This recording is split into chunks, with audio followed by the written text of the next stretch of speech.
வணக்கம் மக்களே, நான் உங்கள் சரவணன் பேசுகிறேன். இப்போ நம்ம பார்த்துக்கிட்டு இருக்கிறது க்ரூட் ஆயில் மறுபடியும் பையிங் ஒன்லி தான் பையிங்கில் தான் இருக்குது.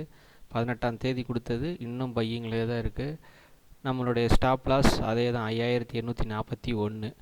இன்றைக்கி தேதி 22/12/2023 மணி 7:45 சாயந்தரம், ஈவினிங் 7:45 அதுதானே. இப்போ நிலவரப்படி 6222. 6020 கொடுத்த பையிங்கு மேலே போச்சு, திருப்பி மறுபடியும் 6061 வந்துச்சு. நிறைய கிளைண்ட்டு கேட்டாங்க இறங்கிருமோ அப்படின்னு. இல்லை, அதே சேம் ஸ்டாப்லாஸ் போட்டு வெயிட் பண்ணுங்கன்னு சொல்லிகிட்டு இருக்கோம். இன்னும் அது மேலே தான் போகும், வெயிட் பண்ணுங்கள். சேம் ஸ்டாப்லாஸ் இப்போ வரைக்கும் 5841 சேம் ஸ்டாப்லாஸ். அடுத்து நம்ம பார்க்க போகிறது பேங்க் நிஃப்டியும் கிட்டத்தட்ட செல்லிங்கில் தான் இருக்குது. நம்ம ஸ்டாப்லாஸ் 48,206. அதை இன்னும் டச் பண்ணவே இல்லை. இன்றைக்கி கொஞ்சம் மேலே ஏறிச்சு ஓப்பனில் மார்க்கெட்டு, திருப்பி மறுபடியும் கீழே தான் வந்திருக்குது. ஸோ ஸ்டாப்லாஸ் எந்த மாற்றமும் இல்லை. டார்கெட் போக போக சொல்கிறேன். ஸ்டாப்லாஸ் அடுத்து மாற்ற வேண்டி இருந்தாலும் இருக்கும். க்ரூட் ஆயிலுக்கும் அதே தான், பேங்க் நிஃப்டிக்கும் அதே தான்.